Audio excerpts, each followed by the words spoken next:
Today I will play for you a lovely sonata by Domenico Scarlatti, and then using it as an example, I will share with you some absolutely essential, very universal tips about phrasing, articulation, and about bringing your piano playing to another level.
Following the link in the description, you might find a comprehensive lesson on this piece where I break bar by bar all the challenges in this piece and give you a huge amount of tips on interpretation. One of the basic skills that you want to develop in order to play pieces like these ones more or less convincingly is to be able to play a group of notes with the same touch, in other words, evenly.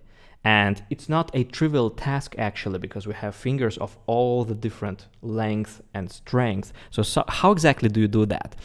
Just practicing, unfortunately, is not enough. You really have to coordinate your motions in a specific way. And first of all, I suggest you to practice really slowly, concentrating on just two things. The first thing is that you want to experience that when you press a key, you do it not with just a finger, but you actually do this providing a micro impulse from the elbow. So this is a joint work of a finger which gains some stability, in other words tension, specifically in the nail joint and in the knuckle bridge. So as you see, you don't even have to move the finger in order to press the key.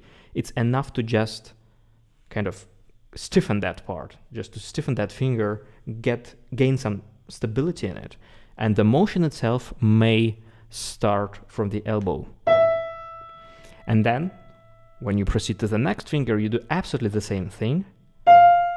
At the same time, completely relaxing this finger. And if you will relax it really well, it will release the key very quickly. So you don't have to lift this finger. In other words, you don't have to work with this finger again after it's done. So you might want to go through your pieces like this, playing your passages in a slower tempo and really grasping that sensation of these micro impulses in the elbow, stabilizing the fingers instead of lifting and pushing them down, and releasing the fingers as soon as they are done. Quite often teachers recommend students to lift fingers really high in order to avoid like multiple notes sounding together in order to avoid being muddy. But if you really work with your ears, if you really listen to what you get, and if you relax the fingers really well, you don't need to lift the fingers, because this makes you slow and this makes you tired very quickly, and it's quite a dangerous habit when you proceed to an advanced repertoire. So you might want to start from practicing like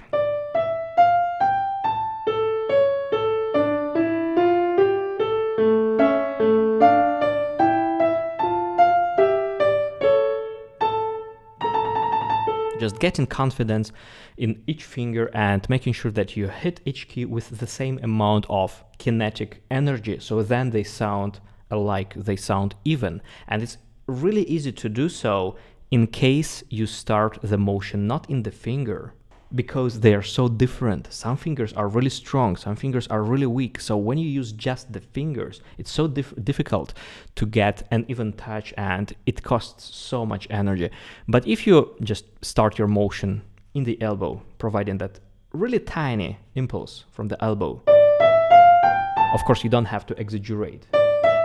You don't have to play like this, but you can really use a little bit and it will make a huge difference. Of course, this technique has its limits. If you have to play something like extremely quickly, it's no time, of course, to provide those individual impulses for each note from the elbow. You still have to rely on fingers, and you still have to be light on the keys. You don't want to dive all the way to the bottom. But for anything that is allegro, anything that is moderately fast, like it's absolutely possible to play this way if you practice like this and if you get used to this way of playing. The art of articulation, the art of speaking out everything you play and being responsible for each note is one of the qualities that is very difficult, very challenging to acquire, but it's extremely needed if you want to play pieces like this with brilliance.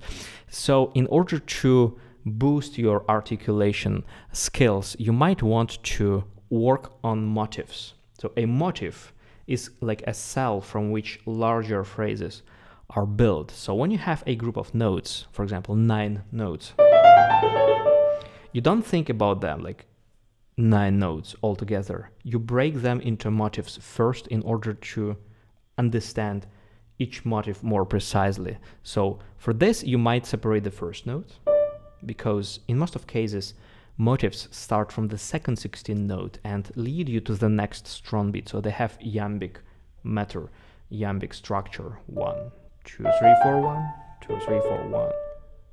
Yeah, so then you have, and you can better speak out all these middle 16th notes and take care of them. So then you would sound like and also here.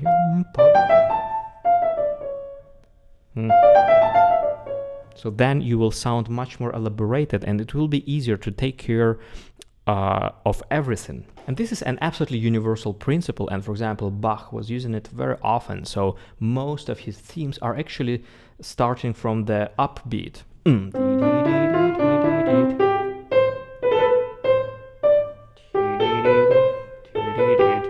So all his motifs, they are typically start from the upbeat and then they lead to the next strong beat. So you kind of intuitively get to this idea of phrasing from the second 16th note.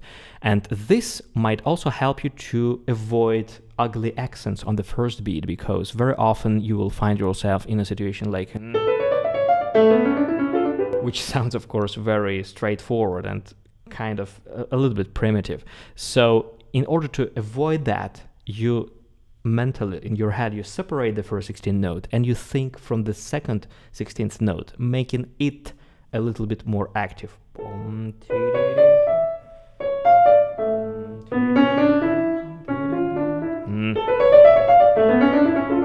So then it will be easier to get rid of these ugly accents on the first beats. And the last tip for today is an absolutely universal advice which you can apply to music by Baroque composers like Scarlatti, Handel, Bach, by classical composers like Mozart, Beethoven, Haydn, and many other composers from this era. So whenever we play this style, you might want to disconnect the 16th notes from the notes of a different value. So for example, when you have a line that ends with a quarter note, you might want to provide a tiny finger release before the last note. So there is no physical connection. Otherwise, you might very easily fall into a so-called romanticized way of playing, which sounds a little bit like Mendelssohn or Chopin, but it sounds a little bit off. So it sounds like kind of nice, but not classical enough, not stylish enough. So this is how we might play something like late romantic, sentimental compositions.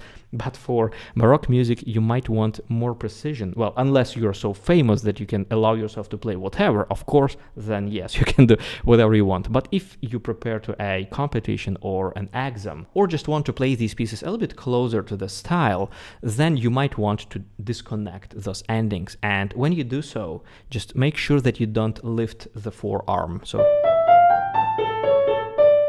as you see, there is no forearm motion or no wrist motion. I just relax the finger a little bit quicker, and that's it.